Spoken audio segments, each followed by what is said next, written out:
ఇదే వంశీని అరెస్ట్ చేసేటప్పుడు సిఐ అన్నాడట, నేను 1.5 సంవత్సరంలో రిటైర్ అయిపోతాను అని చెప్పి.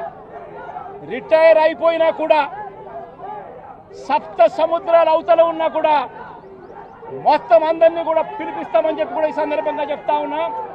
చట్టం ముందు నిలబడేట్టుగా చేస్తాం, బట్టలు ఊడదీస్తాం, న్యాయం జరిగేట్టుగా చేస్తాం అని ప్రతి ఒక్కరికి కూడా తెలియజేస్తా ఉన్నాం. ఈ మాదిరిగా అన్యాయం చేయడం మొదలు పెడితే మాత్రం ఖచ్చితంగా ప్రజలు, దేవుడు ఇద్దరు కూడా వీళ్ళను శిక్షించే కార్యక్రమం ఖచ్చితంగా జరుగుతుందని చెప్పి సందర్భంగా మరొక్కసారి వీళ్ళందరికీ కూడా చెప్తా ఉన్నాం. అన్యాయంలో భాగస్వాములు కావద్దండి. మీ టోపీ మీద ఉన్న సింహాలను గౌరవించండి, వాటికి సెల్యూట్ కొట్టండి, మీ వ్యక్తిత్వాన్ని కాపాడుకోండి అని చెప్పి ఈ ప్రతి అధికారికి కూడా ఈ సందర్భంగా తెలియజేస్తా ఉన్నాం. కొంతమంది లీడర్స్ ని టార్గెట్ చేసి అరెస్ట్ చేస్తూ ఉన్నారు. దాన్ని ఎట్లా చూస్తారు? మన పేరుని కానీ ఇవాళ వంశీ, ఇటీవల కొంతమంది అరెస్ట్, నంది సురేష్, ఇట్లా దాన్ని ఎలా చూడాలి? ప్రజాస్వామ్యం కూలిపోతా ఉంది అని చెప్పడానికి ఇవన్నీ నిదర్శనాలు. ప్రతి కేసు ఇల్లీగల్ కేసే. ప్రతి కేసులోనూ కూడా వీళ్ళే బెదిరిస్తా ఉన్నారు, అవతలోడు బెదిరిస్తా ఉన్నాడు అని చెప్పి వీళ్ళే కేసులు పెడతా ఉన్నారు. అసలు బెదిరించేది ఎవరిని బెదిరిస్తా ఉన్నారు? ప్రతి విషయంలోనూ వీళ్ళే. పారిశ్రామికవేత్తలను వదలడం లేదు, రాజకీయ నాయకులను వదిలిపెట్టడం లేదు, ప్రతి ఒక్కరిని కూడా వీళ్ళే బెదిరిస్తా ఉన్నారు. అవతలోడు బెదిరించినాడు అని చెప్పి మళ్ళీ ఎదురు కేసులు పెడతా ఉన్నారు. ఇవన్నీ ఊరికే పోవు, ఇవన్నీ కూడా మళ్ళీ వీళ్ళకి చుట్టుకుంటాయి. చుట్టుకున్నప్పుడు వీళ్ళ పరిస్థితి అతి దారుణంగా తయారవుతుంది అని మాత్రం ఖచ్చితంగా చెప్తా ఉన్నాను.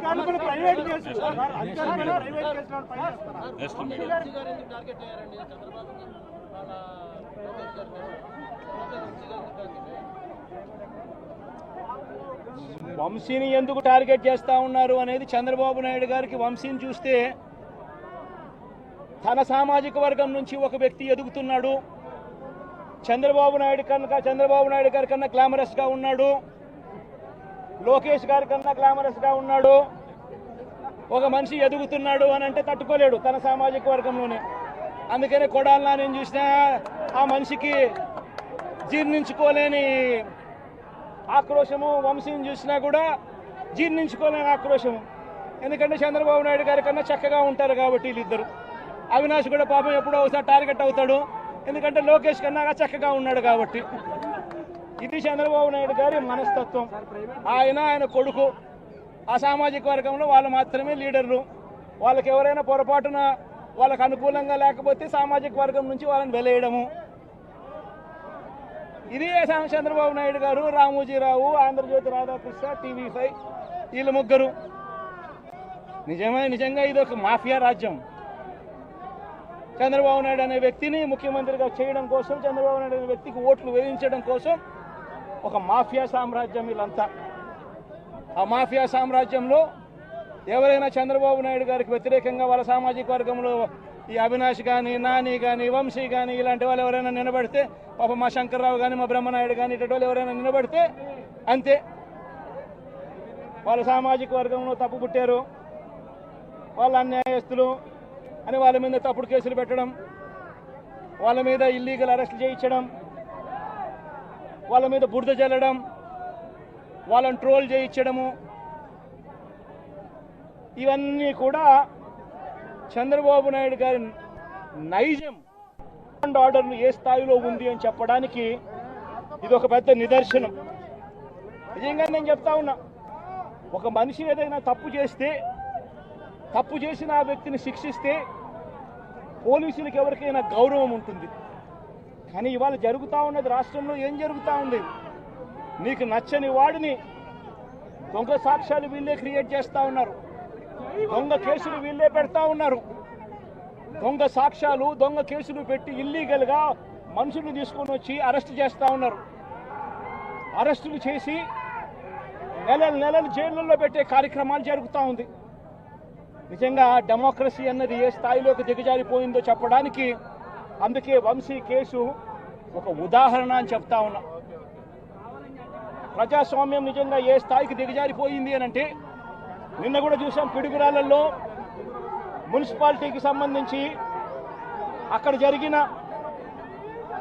మున్సిపల్ వైస్ చైర్మన్ ఎన్నుకునే ఎన్నిక పిడుగురాళ్లలో 33 మంది ఉంటే కార్పొరేటర్లు 33 మంది వైసీపీనే గెలిచింది. మరి తెలుగుదేశం పార్టీ కార్పొరేటర్ కనీసం ఒక్కడు కూడా లేకపోతే తెలుగుదేశం పార్టీ ఏకంగా పిడుగురాళ్ళ వైస్ ప్రెసిడెన్సీ సీటు ఒక్క సభ్యుడు కూడా లేని ఆ సీటును వీళ్ళు సిగ్గు లేకుండా మేమే గెలుచుకున్నాము అని చెప్పుకుంటా ఉన్నారు అని అంటే నిజంగా పోలీసులు అనే వాళ్ళు చంద్రబాబు నాయుడు గారి హయాంలో ఏ స్థాయికి దిగజారిపోయి ప్రజాస్వామ్యాన్ని కూలీ చేస్తా ఉన్నారని చెప్పడానికి నిదర్శనం. తిరుపతిలో 49 సీట్లకు 48 సీట్లు వైసీపీ గెలిచింది. తెలుగుదేశం పార్టీ గెలిచింది కేవలం ఒకే ఒక్క స్థానం. అటువంటి చోట డిప్యూటీ మేయర్ పోస్టు పోలీసుల ఆధ్వర్యంలో తెలుగుదేశం పార్టీ వాళ్ళు కార్పొరేటర్లను కిడ్నాప్ చేసుకొని బస్సులో నుంచి కిడ్నాప్ చేసుకొని పోయి డిప్యూటీ మేయర్లను మేమే గెలుచుకున్నామని చెప్పి వాళ్ళు ప్రకటించుకుంటా ఉంటే పోలీసులు ఏ స్థాయికి దిగజారిపోయినారు తెలుగుదేశం హయాంలో అని చెప్పడానికి ఇంకో నిదర్శనం. తుని నియోజకవర్గంలో 30 కార్పొరేటర్ల స్థానాలు 30కి 30 వైసీపీ గెలిచింది. తెలుగుదేశం పార్టీకి కనీసం ఒక్క అభ్యర్థి కూడా లేడు. మళ్ళీ అలాంటి చోట ఎన్నికలు జరిగితే అలాంటి చోట వైస్ ప్రెసిడెన్సీని వయసుని ఎన్నుకునే వైస్ చైర్మన్ ఎన్నుకునే ఎన్నిక జరిగితే వైసీపీకి ఎలాగో వైసీపీ వాళ్ళను దౌర్జన్యం చేసి తీసుకునే పరిస్థితి లేకపోయేసరికి తెలుగుదేశం పార్టీ వాళ్ళు ఎన్నికనే పోస్ట్ పోన్ చేశారు. అంటే వీళ్ళకి అనుకూలమైన వాతావరణం వచ్చేదాకా ఎన్నికలు జరపరు. కోర్టు పర్యవేక్షణలో ఉన్న కేసులకు సంబంధించిన పరిస్థితులు ఇవి. పాలకొండలో కూడా అంతే.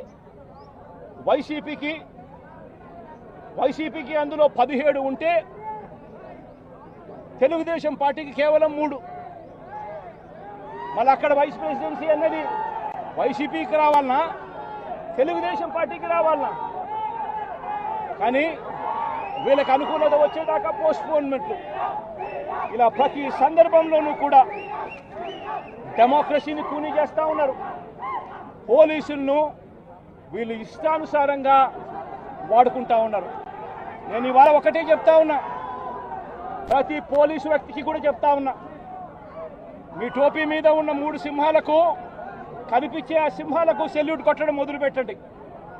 తెలుగుదేశం పార్టీ నాయకులకు సెల్యూట్ కొట్టడం మొదలుపెట్టి వీళ్ళు చెప్పినట్టుగా చేయడం మొదలుపెట్టి అన్యాయాలు చేయడం మొదలు పెడితే మాత్రం ఎల్లకాలము తెలుగుదేశం పార్టీ ప్రభుత్వమే ఉండదు అని చెప్పి ఇవాళ ప్రతి అధికారికి కూడా నేను తెలియజేస్తా ఉన్నా.